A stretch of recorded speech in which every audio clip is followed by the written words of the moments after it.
The following was recorded in front of a live studio audience at the Studio 21 Podcast Cafe. This is the United Podcast Network. The following program is closed captioned for the thinking impaired. By tomorrow, I will rule the world! You think he's gone? He's not gone. That's the whole point. He's never gone. Is this some radical new therapy? You see? Well, I must have not been paying attention when you were just talking to me. Do you think that you could repeat the question? And I listen more attentively. There must have been something in all of that. How do you click on this? That wasn't quite so easy. Just push down the pad. And I must have missed something. Center of pad. Gotcha. All right, we're doing our best. We got technical difficulties today. Hi, how you doing? How's everything going? Good. Glad to hear it. Glad your life is going well. Having a little difficulty today. I am Tom Duggan. This is the Paying Attention Podcast. My co-host Paul Murano, who also has nothing for you today. We're just going to be sitting here filling in for an hour. Just like talking about stuff, because we really, neither one of us have anything to talk about. Sometimes, though, those turn out to be the best shows, right? The ones that are unplanned. So let's see. Are we even live? It doesn't say that we're live. Oh, yeah, we are live. All right, just checking. Let's get this. I don't know how to mute anything on this. I'm borrowing Ed Sullivan's computer because my computer did a Windows 10 update yesterday and has not been working since. So if you look at the top line of function keys, you'll see little speakers, and I think you can turn it down until... I see it. Yep. Very good. All right. So, hey, thanks for coming. This is the Paying Attention Podcast. Middle of the summer, right? Middle of August. It's hot. Everybody's on vacation. Everybody but, me, because my life is pathetic. And, Paul, I bet you're on vacation, right? I'm on vacation. You come back from vacation just to do the show, right? No, but I'm on vacation. You are on vacation. Yeah. From? Just from work. Oh, I see. Yeah. So now you're a teacher, right? You're a professor. Yeah. Okay. I teach college. So what's it like to be in the profession where you have to do the least amount of work for the money you get paid? It's great. Yeah. I mean, you won't work all summer. You get paid, right? Don't you get paid for the summer? No, actually, I don't. But You don't. But some do. Depending on the contract. If you were a liberal professor, you would probably have tenure and they'd be doubling your salary while you're not working. Oh yeah. I'm always 1 foot out the door. Gotcha. Because I love truth. Truth. Yes. Where did that come from? Originally. From the creator himself. No, I meant here at the table, Paul. Oh, it should be something that we both are focused on, and I think we both are to a certain degree. I guess tell everybody who you are, what you do. You get a little radio show that you do, and oh boy, we're that hard up for time. Paul Murano, I do a lot of things actually, but one of them is I host the Beneath the Surface radio show. And when he says beneath the surface, he's not kidding. He gets so far beneath the surface that if you tune in like 5 minutes after he starts the show, you've got no clue what he's talking about for the rest of the show. Now, there's been times when I've tuned in. No, there's been times when I've tuned in, but I tune in late, and it's like, look, I have no clue where you are. What the heck is he talking about? It's not one of those things where you can just kind of tune in and catch up. You just can't do that on your show. Oh, well, then that should be impetus for everyone to listen to us. Ooh. Listen to us from the beginning. 10 to 11 p.m. on Monday evenings, WCAP radio, but it's all over the internet. Yeah, and there was a time when we wouldn't even let you say what station it was, but is that all right that I said that? Yeah, we're kind of okay with it now. All right. We have new wars to fight with Seacoast Magazine and a whole bunch of other people. So, all right. So we've got a couple things going on today. I woke up today and turned on CNN, as I always do, despite what the haters on Facebook always say. You watch Fox, it's Fox, because they're so obsessed with Fox. I don't. I watch CNN. I got up this morning. Why don't you watch MSNBC? It's tough to watch MSNBC because at least MSNBC is honest about the fact that they're not presenting news. They're more honest about that? They're the political arm of the Democrat National Committee. They think they're there to take down Donald Trump, and they say that. Like every night they say that. CNN pretends to be objective news, and when Donald Trump calls out the fake news, they go, wait, he's talking about us. Well, yeah, because you're admitting you're fake news. So I put on CNN today, and I saw Aretha Franklin died, and I turned off the TV before they even finished saying it. Because I already know the script. We already know the script now. You don't have to watch TV all day. Here's what you're going to hear if you tune in. Like, tune away while you're listening to me, while you're watching me. Flip on CNN, and I promise you, here's what you're going to hear.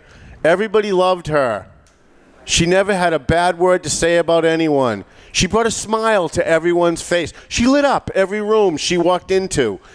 Every time someone dies, and we talk about this, Paul, especially someone famous, they canonize Pete. They can't, unless you're someone who's like that the news doesn't like, and then they vilify them. But for the most part, anybody dies, a kid in a car accident, Aretha Franklin, Prince, remember Prince? Oh, yeah. Died from drug overdose. He was really kind of a scummy human being. And CNN and the rest of the cable news, including Fox, they did it too. Just wall to wall, everybody loved him. He made such a contribution to the world. It's a script, folks.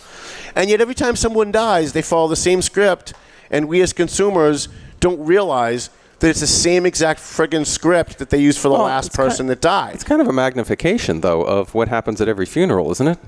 Such a good man. Everyone loved him. Yeah, such a wonderful human being. But at a funeral, and by the way, I hate going to funerals. I hate going to wakes. I go to as few of them as I can, no matter how much I like the person and knew the person. But when I go, at least we're hearing Johnny was a great person. He loved people, and then gave examples of who he was as an individual to his friends who could nod in agreement or shake their head and go, yeah, that's not the guy I knew, right? But on cable news, they just make stuff up, and then they go to people that knew them to canonize them. And listen, if they were going to do that, and they were going to do it at the top of the news hour, and then move on to other stories, it would still be annoying to me because most things annoy me anyway. Well, should cable news... But it's 24/7. I got up at 10 and it was on, and I turned it off, and I did some work, and I went back at 10:30 and it was still on. Right. At 11:45, they was talking about Aretha Franklin. At 1:15, they were talking about Aretha Franklin. Would you be happier if 50% of their talking was about the negative things about Aretha Franklin? No, and I'm not saying that, right. to sacrilege the dead just either. mention it once an hour and then go on to other things. But Is that what you're saying? how about Aretha Franklin's dead? Yeah, okay. Yeah. First of all, folks, I'm sorry if I'm being insensitive. She was a singer. She's not a member of the Marines that got shot in Iraq. She's not a hero, right? She's not a police officer that died saving a baby from a burning car. She's not a firefighter who lost his life or lost one of his limbs trying to save somebody. She's a singer. She's not a hero. She's a singer. Just like Prince was a singer. And to canonize these people as heroes kind of really, I think, Paul, tells us about our culture, which is why I think this is a perfect topic for you. Well, there's various ways to look at this. I think that singers of pop music definitely touch the lives of certain people consciously more than somebody who is injured in Iraq touches their life consciously, and hence they're more aware. When you say touches their life, I heard her song. I liked it. That didn't touch my life. Well, for example, it didn't touch my life. In 1980, when John Lennon was shot, I was shattered. Really? I celebrated jubilantly. Well, that's weird, but I was shattered. When Davy Jones of the Monkees died a few years ago, I was shattered. Yes, you cried. I remember that. Well, I didn't cry, but I cried inside.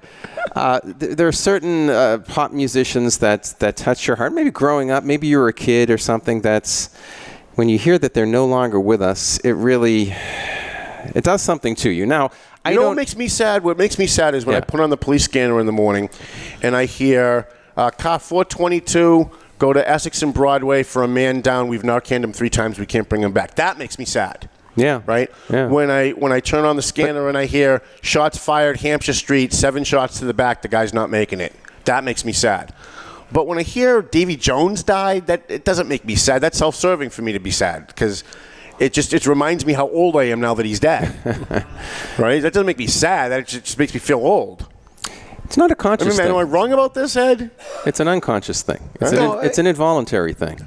I see what Paul was saying, and it's not so much about the person, but their body of work and the way it may have touched your life. Mm-hmm. You always have associations. So, if it's a positive reaction to the body of work, then I've felt sadness at the death of singers. Really? Give me an example. Yeah. Warren Zevon. Warren Zevon, remember him? Oh, he was... I'll sleep when I'm dead? You guys are out of your minds. Werewolves of London? Oh, yeah. I saw him in concert. Werewolves of London. I saw him in concert. He backed up Eddie Money, I'm going to say maybe 5 years ago at Hampton Beach Casino, maybe longer. It was longer. My time frames are always off. You are getting old. Yeah, maybe 10 years ago. And he was okay, but he was like an old guy trying to be relevant again. And some of the songs were good, I guess, but even Eddie Money, I love Eddie Money. I got to interview him. I got to hang out with him backstage. He came out. He did some great songs. But when Eddie Money passes, and this is a guy that I've met, this is a guy that I kind of idolized as a kid, I don't know if I'm going to be sad about it. I mean, I guess I'm sad. I guess we're sad when anyone dies, or we say we're sad when anyone dies, but I'm not feeling anything emotionally out of it. Not like I do when I hear, like on the police scanner, someone overdosed, they couldn't bring him back. That makes me sad, right? Because that's like a needless death. I think what makes me sad when I find out someone died is if they died like untimely. That little kid, I guess there was a little kid 4 or 5 weeks ago that died in a car accident somewhere in the Tewksbury area. Car flipped over and like a 4-year-old kid died. That made me sad. 4-year-old kid, right? Yeah. But other than that, like, Aretha Franklin died, Prince died. Who else? A couple of other celebrities in the last year have died. Anthony Bourdain. Anthony Bourdain. Oh, my God. Somebody was telling me, Tim Wood from Loop Weekly knew Anthony Bourdain. And so he called me the day that it happened and said, Tom, dude, I'm just really not feeling it with this Bourdain thing. I knew him and it's just awful. And I started laughing at him, and then I didn't realize he said he knew them. Right. Like it went past my brain when he said it. So I started like mocking him, and then he said, "Well, yeah, but I knew him." And then I was like, "All right, well, if you knew the guy, then that I guess I can understand." But I don't understand. Like when Ronald Reagan died, I felt sad for the country because I was like, "This is the last time we're gonna have an American like that running our country." Like he was unique, and he did so much for the country. He did so much for our troops. That made me sad, but I can't remember the last time I was sad at a celebrity, like a singer, an actor, a movie actor, a TV actor, a comedian, No? How about Mother Teresa? I didn't. Listen, it's going to make me a horrible person to say it. I'm just going to be honest. I wasn't sad when Mother Teresa died. She. If anyone's going to heaven, if there is a heaven, she's going there. There's nothing to be sad about. Well, it's not necessary. I don't know if it's a sadness. There must be a better word for it. Right. A sort of a jolt, I think, is a better word. All right. Yeah. You don't know them personally, but it sort of jolts you out of your comfort zone for at least a day or two. Okay. Doesn't that make sense? I think that's a better way of describing it, and especially with Anthony Bourdain, that one shocked me in a way, just because of the way the presence, the way that it presence you see of him on the TV. And what's his name from Mork and Mindy? Robin Williams. A few years back, yeah. Boy, this is a guy that had life by the balls. Like, why that guy killed himself? I mean, he's doing his babysitter. He leaves his wife. He marries the babysitter. He's got all kinds of women throwing themselves at him. How is that guy suicidal? Give me that life. Right. Like, how is that guy suicidal? Got millions and millions of dollars, well-respected in every field he's in, and he's depressed? Like, that I don't get. I mean, it doesn't make me sad. It just befuddles me. I can't pull up the Valley Patriot website on this little thing. I don't know why. It's not working. Well, it's from Apple. It's probably, self-censoring. Who knows? It could be. Now, the song that made Aretha Franklin famous, and of course there were a few of them, but Respect was actually written by Otis Redding, and it was written for a man. And the idea of the song was that women don't respect men? No, what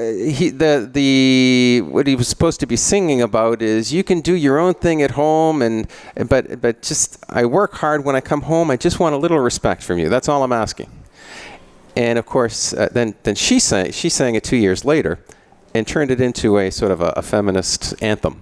All I want is a little respect. It's sort of a Me Too kind of anthem now. Yeah. So I mean, look. I don't want to take anything away from Aretha Franklin. I'm sure she loved puppies, right? I'm sure her family loved her. She might have. She did have an effect on pop culture. She sang. She was a good singer. I liked a few of her songs. She's not a hero. And she certainly doesn't deserve 24/7 coverage on a news channel. On the E! Entertainment Hollywood special channel, knock yourself out. Go wall-to-wall Aretha Franklin. Play all of her music and her movies and her songs. And, rerun that movie with John Belushi that she was in. And what was that movie? Not Animal House. What was the other one? Blues Brothers. Yeah. Yeah, play a 24/7 Blues Brothers marathon if you want. But on the news channel, I tune in to find out, were any of our troops killed over in Afghanistan today? Are there any missing kids, that I should be on the lookout for? Any government officials stealing money from us? a fire where somebody died. I want news. I don't want. Everybody loved Aretha Franklin, and now we're going to talk to her babysitter's mailman's third cousin who knew her growing up. No, I don't want that. You want news. I want news. You want news. I want news. That's what I you want want. what's real, and I want news. If I'm not mistaken, I think you want news. I think that's what I'm looking for, and I'm not getting it. Of course, by the way, before Aretha Franklin died, we weren't getting that anyway, right? Yeah, you put so on CNN what happened? Nothing. You get Donald Trump's an evil left-wing communist spy for Vladimir Putin. And by the way, after the break, we're going to talk about how he's a right-wing fascist Nazi communist. What? Huh? How does that work? So. Well, it was kind of even worse when Michael Jackson died. Remember that a few years ago? Yeah, well, that just took over. Well, but that was interesting, though. That was the first time, at least in my lifetime, that I can remember. Yeah. Where a celebrity, a so-called beloved celebrity, died. Yeah. But they talked about the negative things about him after he died. They talked about the accusations of child molestation. They talked about his legal trouble. He's the only celebrity that I can remember. Maybe there was another one that I remember, but he's the only one that I can remember where they actually were kind of honest. Look, when I die, I don't want people to get up and say, he loved everyone, he brought a smile to everyone's face. Look, there's times when I'm an asshole. And I don't want somebody I don't want someone misportraying who I am when I'm dead any more than I want them misportraying who I am when I'm alive. When I'm dead, I want people who cared about me or didn't care about me to show up at my funeral and go, you know what? The guy did some He was an asshole. The guy did some really good things, and then there were times when he was a real asshole, but we're going to miss him. That's what I want. I want honesty. If you can't give me honesty at my funeral, I will come back and I will haunt you and the next 5 generations of your family. Well, that was always the Irish way. I could say Tom Duggan was an asshole as long as I end it with God rest his soul. Yeah. Just saying. At least that's being honest. Right. Just saying. So at your funeral, it should be written up there, like above your pictures. Yeah, listen, I'm not... Tom was an asshole. Listen, I'm not perfect. I'm the first one to say when I'm wrong. I'm the first one to say that I'm not perfect. I don't pretend to be perfect. I don't even pretend to be close to perfect. When I die, I don't want people running around saying how friggin' perfect I was, because I'm not. And I don't want people to say how I was all good and everything I did was good, because that's not true either. I want an accurate portrayal of who I was. There are times when I do stupid things. There are times when I do hateful things, just like all of us. I want people to remember me as who I am, not canonize me and turn me into a cartoon character of what they wanted me to be. It sounds like you want a news story. Yeah, that's right. Yeah, when I die, just give me a friggin' news story. Now, you know what the Tribune's going to do when I die? It's going to be Tom Duggan, who resigned from the school committee in 1991 from a sex scandal. Because that was my name for 10 years in the Eagle Tribune. I thought the answer was celebrate. But Celebrate. So you don't want to be a cartoon character? I don't know. I just want, this is what's wrong with all of our culture and our society. I just want real. I want what's real, and I really believe that the average member of the public wants real too. Why is it that I don't know about that anymore? Well, look. I really don't. Just all you have to do is look to pop culture to validate this. Yeah. We used to be able to turn on TV at night and it would be Happy Days and Laverne and Shirley and all these sitcoms, then a couple of dramas. Today, it's all reality shows. There's very few real sitcoms on. There's very few good dramas on that people actually watch that are popular. It's all reality TV shows, from The Apprentice to all the MTV shows. Yeah, but they're not real. These reality shows aren't real. Well, but that brings us to another point, right? We could do a whole segment on this. Most of those so-called reality shows are scripted. Totally. But the public is fooled into believing that they're real. I mean, it's just so obvious. You don't even have to be a professional to see the edits. I think you do. Listen, even Jerry Springer is scripted. Always has been. If I put on CNN and it's Trump's a Nazi and Trump's a communist, and I'm like, okay, I've had enough of that today, I'll go to Jerry Springer or the Wilco Show. And it's funny to watch because I watch TV way differently than everyone else. I put on Springer and I watch when the guy says, well, then why did you cheat on me? And she's like, because, and then she looks down like she can't remember her lines. And she looks around, and then she looks to Jerry Springer, and Jerry Springer feeds her a line. Well, you're unhappy because he cheated, right? Yeah, I'm unhappy because you be cheating. and it's like, that, to me, that's what's funny, is watching them forget their lines and then try and get back into the moment, because it's all supposed to be like these improv usually things. they stop it and they say, okay, let's take it from here. Yeah. But sometimes I guess they don't. No, they don't. No. And of course there was JFK Jr. Remember him? That took over the media for about at least a week. JFK they were Jr. actually trying the plane Yeah, crash. they were trying to find him there for a while. Yeah. CNN's still trying to find the Malaysian airplane from like 4 years ago.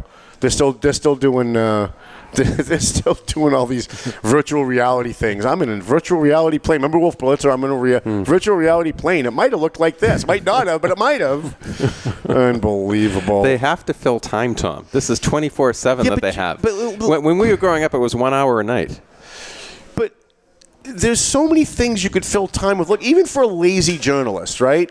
Even for a lazy CNN journalist, there are ways you can fill time that's actually news. Like you rip a couple of AP stories, you rip a couple of Reuters stories, you call one person involved in the story, you get one quote, you go live. Breaking news, the AP just reported a police officer in Detroit was just gunned down by 3 masked men at a bank robbery. We've got a quote from the police chief. And what is that? What did that take? It took 3 seconds, maybe 4 seconds to verify and then broadcast. But they're not even doing that. Like they can't even bring themselves to do that. It's just Donald Trump's a lying liar who lies, and today's lying about yesterday's lie. It's just over and over and over. And by the way, they're going to get Donald Trump reelected.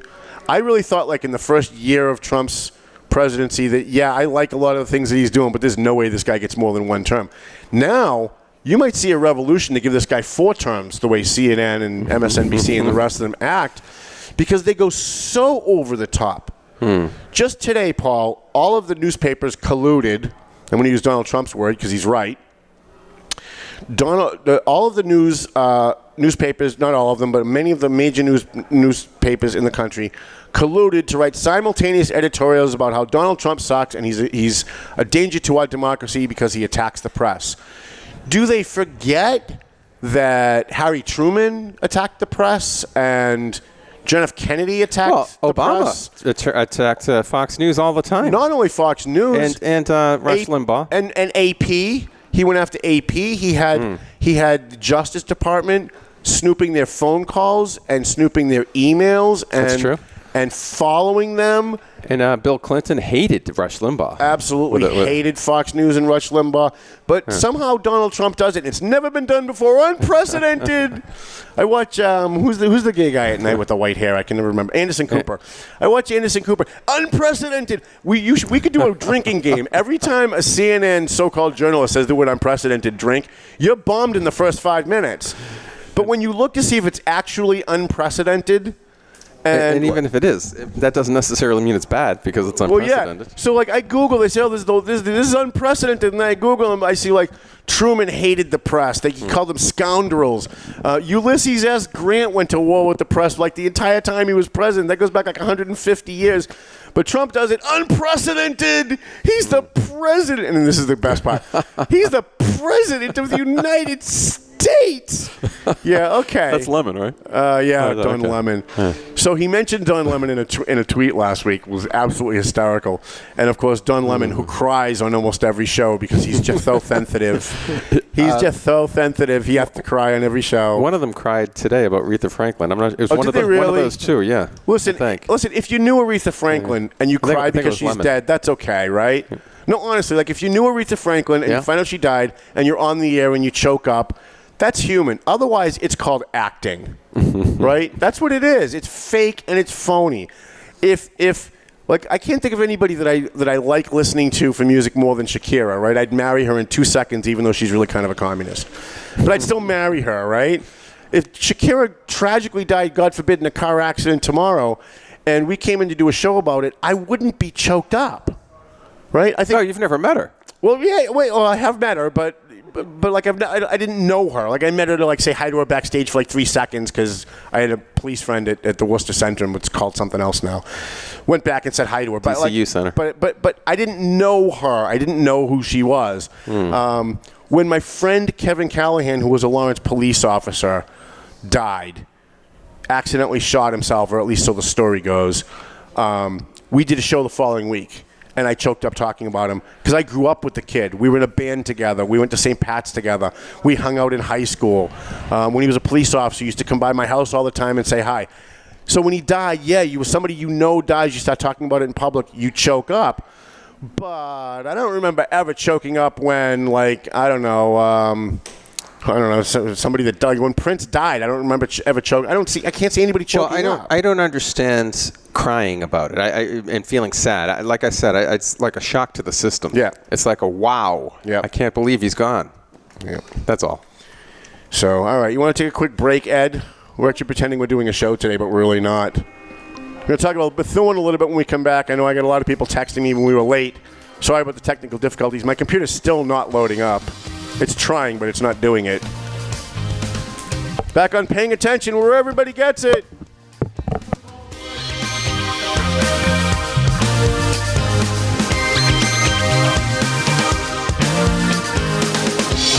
A&M Auto Body. We got our friend Angelo over there. Angelo Memolo over there. He does great work on your car. So if you got a ding in your car, somebody hit you, you got a mechanical problem, you bring it to A&M Auto. He's on South Broadway in Lawrence on Inman Street. Angelo will take care of you. So what's the address there? 341 South Broadway, Lawrence, Massachusetts. Then we got Joe Zingales, Rosanna Zingales-Lopez from Century 21. They have been with us from the very first edition of the Valley Patriot. They've been with us from the very first Paying Attention show, which was in 1999, back when he was Remax. He's not Remax anymore. Now he's Century 21, Team Zingales. And they sponsor our bash. They gave a $1,000 scholarship this year. They gave a $2,000 scholarship last year. And that money comes right out of their pocket. That's not like they're collecting money from other people and just using it like I do. They actually took money out of their pocket. So I don't know why these guys love me so much. I really don't. But Twin Lights, let me tell you how dedicated I am to helping my sponsors. The guys at Twin Lights Security needed an extra security guy to do private investigations and to do security for a certain thing in Boston. And they posted it on my page and asked if it was okay if they could use my page to solicit hiring people. And I said, you know what? As busy as I am, these guys sponsor the show. They sponsor the Valley Patriot. They give us $1,000 for the bash. I'm going to go work for these guys. So I called up Pat McLaughlin and I said, look, you help us every single time we need something. Whenever I put out a call, you're there. If you need an extra person and you're short, I'll take the night off and I'll come work for you. And so I have been. I've been doing some work for them because they're helping us. And so there's no reason why I shouldn't be able to find a way to help them in the meantime. So if you need security, or if you're getting divorced and you need a private investigator, if you have a business and you need a private investigator or security, you want to call Twin Lights Security. They're based out of Gloucester, but they're very local. If while I'm driving around Lawrence, I get shot and killed, make sure you get my body to Perez Funeral Home, because we do business with the people who do business with us. And he's on South Broadway with it's the old Scott Funeral Home. If you're an old-time Lawrence resident, it's the old Scott Funeral Home on South Broadway. Perez Funeral Home at 298 South Broadway in Lawrence. They do crematory services. They do all the stuff that they're supposed to do, right? And Mike's a big fan of the show. He followed us when we go live. He's an advertiser now in the print edition of the paper, and he's now sponsoring this program. Perez Funeral Home and Crematory Services, 298 South Broadway in Lawrence. We appreciate him.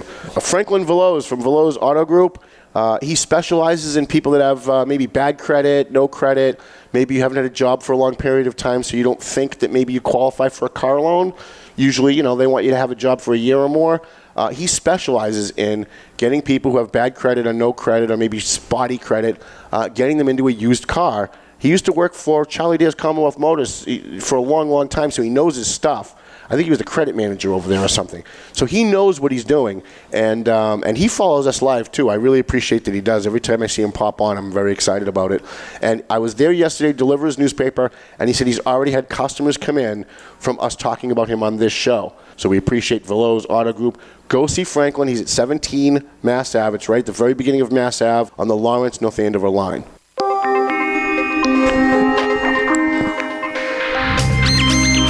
Blew right at the post, too, right? 29 minutes. This is perfect. We got a half an hour coming back. Thank you, Ed Sullivan, the voice of Purgatory. You are welcome, my friend. By the way, it's now, what time is it now? It's 3 o'clock, right? We started a half an hour late. My computer's still trying to boot up. I'm using a little portable computer that Ed Sullivan gave me today. 3:08. Yep. So I did a Windows 10 update, and for some reason my computer is just not working anymore. Thanks for coming back. It's the Paying Attention podcast. We're talking about all kinds of things today, kind of a fill-in show for mid-August. Most of you guys are on vacation. You're all enjoying your families. You're enjoying traveling, and I'm here for you. Driving through the city at night, going to shootings, going to fires. We've had quite a bit, Paul, in the last... it's been a very quiet summer overall, Paul, in Lawrence, as far as violence goes. And I've gone out of my way. I've gone out of my way to write in every story that comes out when there's a shooting that even though there's a shooting today, the violence in Lawrence is down about 50%, that Lawrence has gotten a lot better in the last 8 to 10 months. And because I don't want people to see, a shooting, focus on the shooting, and then go, yeah, Lawrence is still getting worse. It's not. It's actually getting better. But in the last 4 or 5 days, maybe the last 6 or 7 days, there have been a spate of shootings. There has been a spate of violence. And I'm sad to say that I'm almost ready to say that the calm summer in Lawrence may be over. One of those was a shooting. We were actually at this shooting on August 8th, which would have been last week, on Kingston Street in Lawrence. We heard the call. I was actually way up in Methuen when I heard the call go out on the scanner. And by the time I got all the way to South Lawrence, Kingston Street, the cops were actually just kind of arriving. And a number of bullet casings that they found. Somebody had driven by and shot up a house. A couple days later, we got a press release from the state police. They caught the guy that did it. He's a known gang member in Lawrence. He shot up a house. Shot up a house. The outside of the house. Yeah. Going into the windows. Yeah, so he drove by. Apparently, a guy on a bicycle came by, pointed at the house, and a guy in a moped behind him came and shot the house up and kept going. They actually caught the guy with a gun, all kinds of drugs on him and stuff. A known gang member. We don't say the names of the gangs, but he was a known gang member in Lawrence. It's the main gang in Lawrence that's kind of taken over the city. And since then, there's been a number of other shootings. There was a shooting last night on Prospect Street and Fulton Street where someone shot at a house. They found at least one bullet casing. They found one live round, which is very interesting. Usually that tells me that his gun jammed. Like I have a 9mm. If I go to shoot and my gun jams, I've got to pull that bullet out to rechamber another bullet, which means a live round goes out. So that kind of like when a stapler jams. Right. Yeah. You open the thing, get rid of the staple. Right. The staple, right. So you had the live round, and there's been a couple of other violent things going on in Lawrence, but I don't want people to interpret the last 5 or 6 days as, see, Lawrence is still just as horrible as it was a year and a half ago, because it's not. The police are working very hard. And listen, Chief Roy Vask and the Lawrence police have worked very hard on even just the little things, even the quality of life issues, to keep Lawrence as calm as it has been for the beginning of the summer. And the fact that we are now at August 15th, we're way past the halfway part of the year. There's only been 3 murders in Lawrence. Last year at this time, there were 9. Why do you think it went down so much? I think it's a combination. I think the alphabet soup of federal law enforcement agencies that have been in Lawrence. ICE has deported a boatload of people. The DEA, the FBI. I've seen the U.S. Marshals. I've actually seen like federal law enforcement agencies that like we haven't seen in Lawrence in a long time, like U.S. Environmental Police. We see them in there. I think that's part of it. I think they've drained the swamp in Lawrence. We know in any community, Lawrence, Haverhill, Manchester, New Hampshire, we know that the majority of the people there are not committing crimes. It's always like that small percentage of people that are committing crime after crime after crime after crime. You get a guy, when we had the chief on here a few weeks ago, he was talking about a homeless person that they had caught who had set 7 fires in Lawrence. Now that's 7 fires on the books, right? 7 arsons on the books, but by one guy. You take that one guy off the street, look at the crime that you're avoiding. My obvious question is, why didn't they after the first or second one? Well, they didn't catch him. Okay. So they caught him, I think, after like the 6th or 7th. And they proved it was the same guy? And they got that he's the same guy. So I guess my point is that there's always a small number of people in any group, any organization that are causing problems, in any community causing problems. And when you've got the federal government going in there, the state police gang unit, the state police fugitive task forces in Lawrence on a daily basis, it really is an alphabet soup of law enforcement. There are just as many cops driving the city of Lawrence at rush hour as there are regular citizens. And I think they've drained the swamp significantly by getting a lot of these people out of the city, putting them into the criminal justice system, and getting them to not want to come back. I think that's part of it. I think it's a large part. That's the foundation. The other part is Chief Roy Vask and the Lawrence police and the detectives and the plainclothes guys have really aggressively gone after quality of life issues in Lawrence, Paul. If they go to your house because there's a noise complaint that you've got music that's too loud, in the old days, they'd knock on your door, tell you to turn it down. They'd leave, you'd turn it back up. They'd come back and they'd tell you to turn it back down again, and they'd play this cat and mouse game all night. Now, they show up, they knock on your door, They tell you to turn it down. They ask you for your ID. They take a picture of your ID. They fill out a report that you were warned. And the next time they come back, it's a $200 fine. Right? All of a sudden, you're not seeing the cops going to the same addresses 5 and 6 times a night anymore because the person who's renting or the person who owns that place is now going to pay a financial penalty for it, and who wants that, right? So you've got things like that. You've also got the cops in Lawrence now have a quota of how many of pulling over certain numbers of cars, doing stops of certain numbers of cars a shift. Doesn't mean they have to write them a ticket. But if you see someone going through a red light, if you see somebody going too fast, if you hear somebody playing their music too loud, you'll hear it now all day on the scanner, all night on the scanner. The cops are pulling over everybody who's doing anything wrong. Well, they're being more aggressive. Way more aggressive. And I think because of that, you're starting to see a domino effect on the bigger crimes, because the smaller crimes, when you let them go, become bigger crimes. People get more bold. I was under the impression that police in general have been become less aggressive because of all of the Obama administration news that the Black Lives, not just Black Lives Matter, but the whole blue lives are too aggressive. Yeah, no, nationally I think you're right. Okay. Lawrence is like the Twilight Zone, though. We know this because we've been covering it forever. Lawrence goes against every national trend, no matter what we're talking about.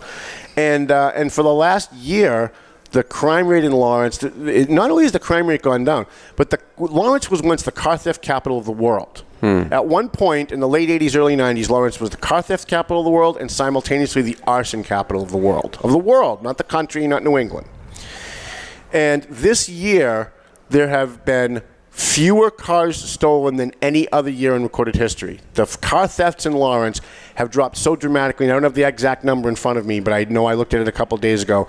It is the lowest it's ever been.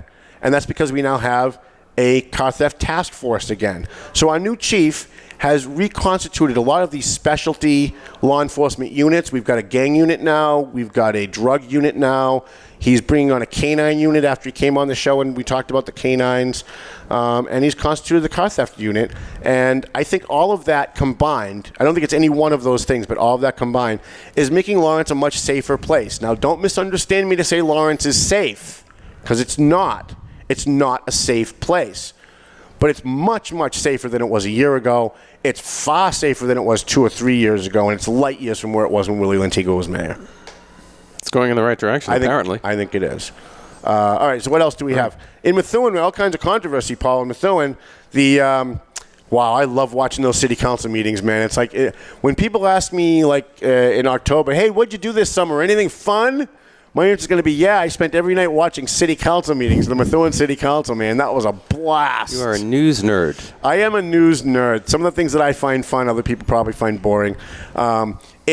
It's really started to come to a head in Methuen. They've got a $4 million deficit. They're borrowing $4 million from the state. They're getting a fiscal overseer. Don't send me emails saying that's not his official title. It's really a CAFO and all this other nuanced stuff that the public doesn't care about. For all intents and purposes, the guy is a fiscal overseeing. He's going to be overseeing your fiscal house in Methuen.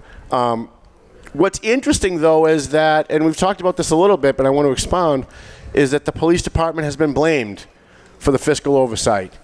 And it's the school department that's $4 million in the red, not the police department.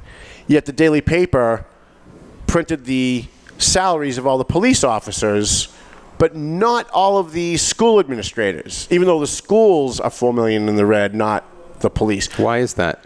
Because there's a concerted effort, I believe, by the mayor, his administration, and working very closely with the Tribune, because they're pretty much, excuse my French, up his ass, to blame the police. And in effect, what they did is they took money from the police department and gave it to the schools. And now you got DJ Deeb, who's a member of the school committee, came onto my page a couple of days ago, crying and whining. Look at all the spending in the police department. How come they're not taking a cut? Well, maybe because you're $4 million in the red and they're not. Yeah, but we're cutting and they're not cutting. Right? Again, you overspent by $4 million. They didn't overspend by $4 million. Why should they be making a cut? For any reason, why should they be? Why are you expecting them to make some kind of a cut to share your sacrifice when you overspent? And then we get the excuses, Paul. It's because of special ed, it's unfunded mandates. Listen, all of that might be true, but it's irrelevant to the bottom line. The simplicity of it is you're $4 million in the red, regardless of how you got there. So the school department should be laying off. The school department should be cutting back. But you know what they're doing, Paul? They're giving raises. They're giving raises in the school department. So the school department overspends. The city bails them out. The city has to borrow money from the state. The city gets a fiscal overseer, and the schools are given raises. And then you have DJ Deeb on the school committee saying, hey, pay no attention to those guys over there that is overspending on the school committee. The police aren't cutting. How come the police aren't cutting? And it's a full-blown attack on the police, and it came to a head last night. So he's not the only one that's blaming the police. It's the Eagle Tribune. It's it's the school committee, certainly. I think it's certainly the superintendent. It's all the school supporters. Everybody's saying, look at the shiny object. Look at all those cops and how much money they're making. But let's remember, it's not the cops and how much money they're making that caused a $4 million deficit. For whatever you want to say about the police salaries, and quite frankly, I think they deserve every penny they get. But regardless of what you think about the police salaries, regardless of whether you think they're too high, regardless of whether you think that scurrilous deals were made to get them that money, they're still not the reason you're borrowing $4 million. They're just not. You're borrowing $4 million because these schools overspent. And every second you spend talking about police officers, you're distracting from the real culprits. You're taking away from the fact that the schools have overspent. And so now the city council had a meeting last night. You should have seen Joyce Campagnon yelling and screaming. It was great. Every time she yells, I get all happy because it entertains me. But they had a conversation last night about the fact that the mayor has renegotiated the police contract for the superior officers. And the police, give them credit. The police superior officers agreed, didn't have to, but they agreed to reopen their contract and take less money. They renegotiated with the city to take less of a raise than they had in their contract last year. Now, very, very easily they could have said, hey, the last mayor, the last council gave us a raise. It's 20%, 50%, whatever it is. It's a legal binding contract. We're keeping the money. We're not reopening it. We're going to work every day. We could lose our lives every day that we go to work. We're getting shot at. We're getting stuck with dirty needles. We're getting assaulted. We're not giving the money back. And they would be within their right to do that. But they didn't. They came to the table and said, we care about our community. We're going to reopen the contract. And this memorandum of understanding, which is like the new contract now, the city council refused to vote for it. So the mayor decided, in his authority as the chief executive officer of the city, that he didn't need council approval. Not sure that's true, but he might be right. And he is now paying them at that rate. He's paying the superior officers at a lesser rate. At the lesser rate of the exorbitant raise they were going to get from the original amount that was agreed to last year. The board? Did you say? Yeah, why didn't they want the city that? council did not want it. They wanted the mayor to go back and renegotiate to a 0, 2, and 2, like 0% raise the first year, 2 the next year. Oh, they wanted it worse or less. Yeah, they wanted it less. They wanted, and listen, they've got a point on their side. There's a lot of points to be made. Nobody's completely wrong in all this. The city council was told last year that the contract that they were voting on was a 0, 2, and 2. 0 the first year, 2 the next year, 2 the next year. Turns out it was like 40%, 50%, whatever it turned out to be. So the position of this current council is, hey, mayor, go back to the cops and come back to us with a contract that's 0, 2, and 2 like we were originally promised. That will support. Anything else we're not really interested in. Now, that presents two problems. If we followed the council, which I think has been done a great job in Methuen this year, but if we follow the council and they had voted no on that and the mayor acquiesced to their vote and said, okay, we're not going to go with the memorandum of understanding for less. What happens is you go back to last year's contract where they're making like 40-something%, where captains are making upwards of $400,000 a year, which is more than like the head of Secret Service makes, right? So you have a choice between, you have a bad choice and a worse choice. A very wise man named Paul Murano once said to me, when you're faced with two difficult choices, do you remember this? Not yet. Okay. When you better be good. When you're faced with two very difficult choices, both of which could be bad or horrible, pretend that whatever decision you make is the wrong decision. Okay. Right? Which wrong decision can you live with? Which bad decision can you live with? So if they vote for the MOU under the new numbers that Mayor Jajuga, and I give him credit for it because at least he did it, If you vote for the new MOU, it really, here's what it comes down to. You're either going to give them a boatload of money or almost a boatload of money. That's your choice. There is no 0, 2, and 2. That's not on the table. It's just not there. I don't think the cops are going to reopen their contract. I don't think they're even going to even consider it. So you've got a choice between a boatload of money or almost a boatload of money. Take the almost boatload of money, right? And then going forward, when you're negotiating your next contract, listen, the next time the contract comes up, give them 0. Yeah. And make up for it. And let inflation catch up and let everybody catch up for it. Now, in the meantime, the cops compromised a bit. Yeah, they did. What did the school administrators do? Nothing. Nothing. Yeah, no, there's no compromise on the school side at all. Not that I've seen. Maybe I'm wrong. Maybe Jana Di Natale, who was here last week, can pop up on Facebook and say, no, Tom, are you out of your mind, like she's been doing lately, which is good. Listen, I like it when my friends tell me I'm wrong because I know it's not malicious and not just being jerks about it. They actually do think I'm wrong. Some administrators can make a lot of money. Listen, I'm not even talking about the teachers. I sat on a school committee. I sat in executive session. I know what some of those administrators make. It's obscene what educators who sit in an office and never see the inside of a classroom make. Yeah. It's obscene. I think Wilfredo LeBoy was making somewhere in the neighborhood when he was, and this was way back 10 years ago, Wilfredo LeBoy was making somewhere in the neighborhood of $180,000 a year as the superintendent of the Lawrence schools. Now, I'm not saying it's not a tough job. It is. But when your superintendent's making that kind of money, that's just obscene. Yeah. And it's not a reflection on him. Listen, someone offered me $185,000. I'd walk a tightrope over a canyon if you want to pay me that kind of money. So I don't think we should be blaming the cops, which I think is a total bait and switch. I think it's dishonest. I think it's dishonest on the part of DJ D, my friend, and columnist for the Valley Patriot. I think it's dishonest on the part of the Eagle Tribune to do what they're doing. We need to be focusing on why, and Nick DiZoglio and Jana Di Natale from the school committee keep telling us it's because of unfunded mandates, it's because of special ed, it's because of all of these things. But guess what? You're the school committee. That's your job. Your job is to find ways to cut.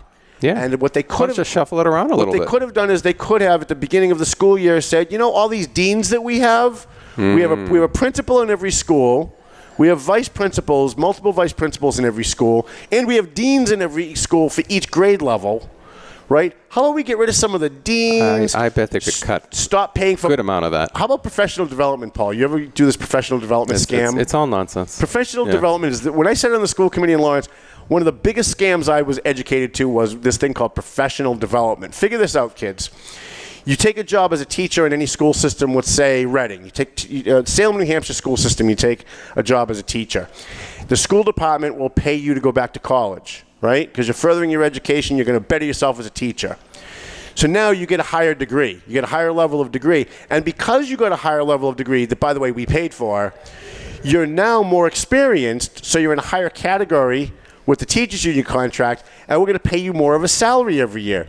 So we paid to educate you so you could make more money. And then we have these professional development seminars we send them to. We send them to Disney World. We send them to California. We send them to Aspen. And they go to these school educator conferences that they go to, and they get these little certificates that say, I'm now certified in gender study bullying, or whatever the hell it is, right? This new made-up crap that they do. And because they've got this new certificate, according to their contract, we pay them even more money. So what we were seeing in the Lawrence schools, when I sat on the school committee back in like 96, 97, we'd have an influx of teachers right out of college, right? They'd come in, they'd sign up to be a teacher, we'd pay for them. They'd come in with like a master's, right? And we'd pay them to go get their doctorate. They'd go get their doctorate. We'd pay them while they were getting their doctorate, and we were paying for their school while they're getting their doctorate. Then they'd come back at a higher grade, and now that they've got their doctorate, now they're getting a higher grade, they padded their resume, they go to Boston. And now the Boston kids are getting the benefit of what the Lawrence taxpayers paid for to educate these teachers. It's a total scam. Now that's if you're a teacher. If you're an administrator, wow, the largesse. I mean, you want to talk about turning on the spigot of taxpayer dollars. If you're an administrator, let's say you're the head of discipline, or you're the assistant to the associate of the dean of educational discipline in the Methuen or the Reading schools, right?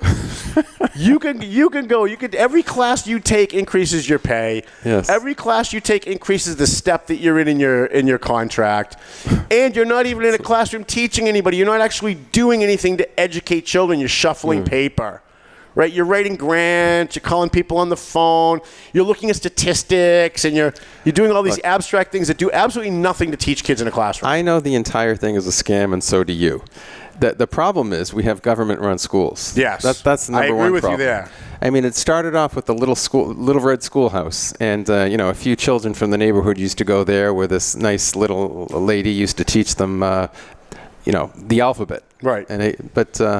It just like Little House on the Prairie, right? They would all go and they have a chalkboard and they'd learn stuff. It just became a factory of babysitting kids that don't want to be there and don't learn anything. Right. And it's been that way for, I'd say, about 30 years. Right. At least 30 years. And I don't want to repeat myself from previous... Oh, no, go ahead. No, I'm just saying, at what point are we going to blow up the whole thing? That's what I want to know.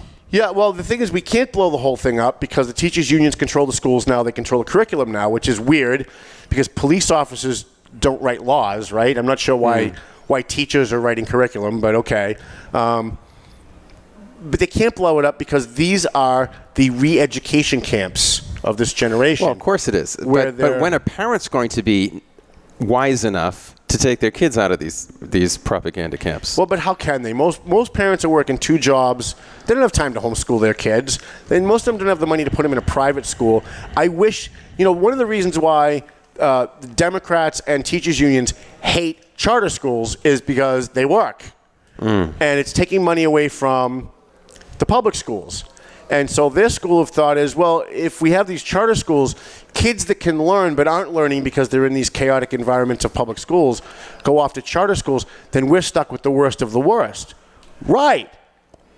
That's right. That's the way it's supposed to be. I don't understand why that's a bad thing. I think that's kind of a good thing. Yeah, that the worst of the worst have a place to go to try to learn something. Right. Kate Cappadogi, I'm sorry if I said it wrong, says, state controls the curriculum. Newsflash, Kate, sorry. State does not control the curriculum. You have the illusion that the state controls your curriculum. You watch, if this Commonwealth of Massachusetts tomorrow came out and said, we're going to do away with all types of gender studies and all discussions in any curriculum about global warming. You watch the teachers union up in arms, calling their state reps, calling their state senators, calling the governor's office, and you see how quickly they change their mind even though they're the state, even though they're State Department of Education. The teachers unions control the curriculum, and they control it through their contracts, through lobbying, through taking money from dues from teachers who don't want to be in a teachers union but have no choice because it's a communist system, right? And they take money from teachers that don't want to be in the union, and then they take that money and they pay off legislators to pass laws so that teachers unions can make more money and so that the curriculum will be what the teachers want it to be. I'm sorry, go ahead. Why is it, ask yourself this, why is it the kids today graduate and they don't know the first thing about balancing a checkbook or the First Amendment to the Constitution or basic things about our history, but they all know about global warming, they all know about abortion, they all know about gay marriage, they all know about transgenderism, right? That's not a mistake. Yeah. That's on purpose. That's because our public schools have been used to be re-education camps to teach these kids politics, not to give these kids the tools they need to go out and get a real job. And we see it. How many kids have college educations in gender studies, can't find a job? You see it on Facebook every day, right? So some girl got a job in art history, ancient Roman art history, and they've got a master's degree and they can't find a job. They're working at like Starbucks. Right, yeah, because there's no real, the only jobs there are in gender studies is teaching gender studies to somebody else. That's the only job there is in gender studies. And by the way, what are we teaching in gender studies? We're teaching hatred and bigotry. That's what we're teaching, right? So you're laughing because you know the backlash I'm going to get for saying that, right? But that's what it is. That's what we're teaching. When we're teaching, remember this is 1984. This is George Orwell's 1984. Everything's the opposite of what we call it. When they say that they're teaching tolerance, they're really teaching intolerance because it's okay to attack Christians or whites or certain groups, but it's not okay to attack gays or blacks or other certain groups. And it generally breaks down to the groups that vote Democrat versus the groups that don't vote Democrat, but there's a little bit of crossover there. But this is what kids are learning. Paul, just go on my Facebook page and look at the millennials that started giving me a hard time a couple of days ago when I made the statement. Here's the statement I made on Facebook, folks. You tell me what I did wrong. Quote, lots of gangbangers coming on my page giving me shit about my previous post. That's what I said. Right? A flood of millennials. Why are you saying all Latinos are gangbangers? Wait, what? Huh? Wait, well, I had to go back. I'm like, wait, did I write that? Maybe I wrote that by accident. I go back and I look. I didn't write that at all. What are you talking about? But they've been brainwashed by our public education system to reading code. They've been taught to think in code. And you hear this on CNN now way more brazenly than they used to admit. That they're talking, that they'll say, Donald Trump said he likes it when it's sunny out, but that's really code for the base. That he really hates black people and he's a Nazi. And I go, wait, what, huh? Like, I mean, I know I'm an old timer, but how did you get there? Like, how did you make that leap? I don't understand that. Let me. Josh Earnest, hold that one more thought. Yeah. Josh Earnest came out the first time I ever heard the Democrats in the media admit about this talking in code stuff. Yes. Josh Earnest came out one day. And dog whistle, I think they call it. Yeah. It's a dog whistle. Dog whistle. He came out one day, and Obama had said something that was really horribly anti-American. And I can't remember what it was, but Josh Earnest, who was the press secretary the next day, had to come out and defend it.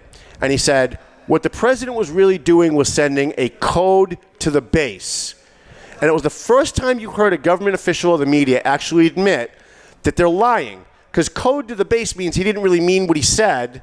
He was saying something in code so that other people would get a different message than the words that were coming out of his mouth. He would placate a certain amount of people, but he didn't really mean it. Right. So when Donald Trump comes out and says Omarosa's a dog, right, as he did a couple days ago. Yes. She's a dog. That's racism. That's a dog whistle. That's code for the base that black people are dogs. But he called Ted Cruz a dog. He's called a million other people who aren't minorities and aren't women a dog. And by the way, is the guy really a racist? He fired a black woman that he hired. I don't know any members of the Klan hiring black women to work for them. And apparently he didn't even fire her. Supposedly he was a little surprised that she was fired. I'm not sure I'm buying that, but I don't know. That's a narrative. Okay, I'll play along. But think about what they want you to believe. They want you to believe that Donald Trump, who hired a black woman and let her work in the White House for a full year when a whole bunch of other people got fired and left, and she survived Flynn, and she survived Manafort, and she survived Priebus. She survived all these people.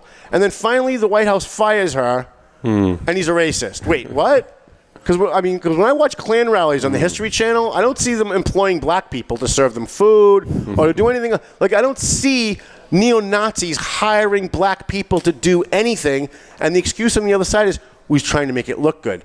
Do you know any Klansmen who try to make it look good? Like, I don't know any Nazis that try to make it look good. So the whole narrative is all just a lie. It's all just baloney. It's ridiculous. It's proof that what they're saying on TV, on both sides, in both parties, are lies. They can call it dog whistle. They can call it code for the base. They can call it whatever they want. But at the end of the day, they're not being truthful. It's a lie. It's just a lie. Speaking about propaganda in education, yes, I put this on my Facebook yesterday. I'll just read it. It's a personal note from one of my college students, gave me at the last class. Quote, for the first time at this college, I was not spoon-fed left-wing junk all day long.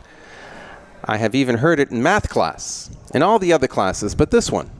This is the first class I have taken that is a real search for truth, unquote. Signed Paul's wife. Wasn't my wife. No. She was impressed by it, but it wasn't her. No, actually, it was a guy in his 30s. Mm-hmm. But it's so... Because he can think for himself. He's not a millennial. But it's so true, though. Yeah. When it's sad, but what he just wrote there was really true for 90-some-odd percent of the teachers. The education system is not about educating kids. It's about indoctrinating them with a political belief, and it's about turning them against their parents. It's about teaching them that America sucks. It's about teaching them all the negative. The kids today know about the so-called genocide of the Indians. But do they know about the white Americans that picked cotton? Do they know about the white Americans that trailed the Wild West? Do they know about the Americans that came here and did good things and built societies and built communities and built railroads and the positive things? Like, I'm okay with teaching the negative, but teach the positive too. But when it's a daily dose of negative, you start to think, you graduate from high school thinking America sucks. How about this one? Do you ever hear about the white people who died in the Civil War so that black people would be freed? Right. Well, the excuse that we get is, no, they weren't fighting for slavery. They were just fighting to preserve the Union. Like, there's always an excuse when it comes to white people. And at the same time, by the way, we're all supposed to be equal. And, of course, the white police officers that protects black people from others. Right. Including some black people. Absolutely. That put their lives on the line. All right, we're at 59:59, so... Balance, Tom. Yeah. Balance. I had a couple other things I wanted to talk about, but I can't remember because my computer's not working, so I don't have my notes. Do want to remind you that February. Jesus Christ. Can we start that one over?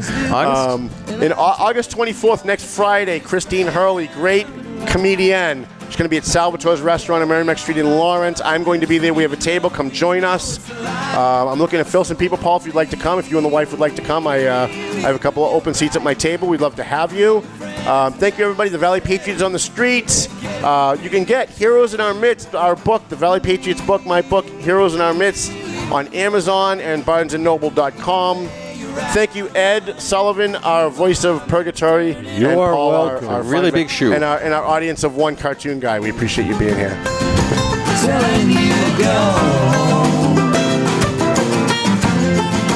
Telling you to go. Telling you to go.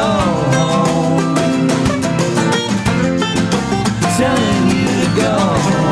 The views and opinions expressed by the hosts, guests, or callers of this program do not necessarily reflect the opinions of the Studio 21 Podcast Cafe, the United Podcast Network, its partners, or affiliates.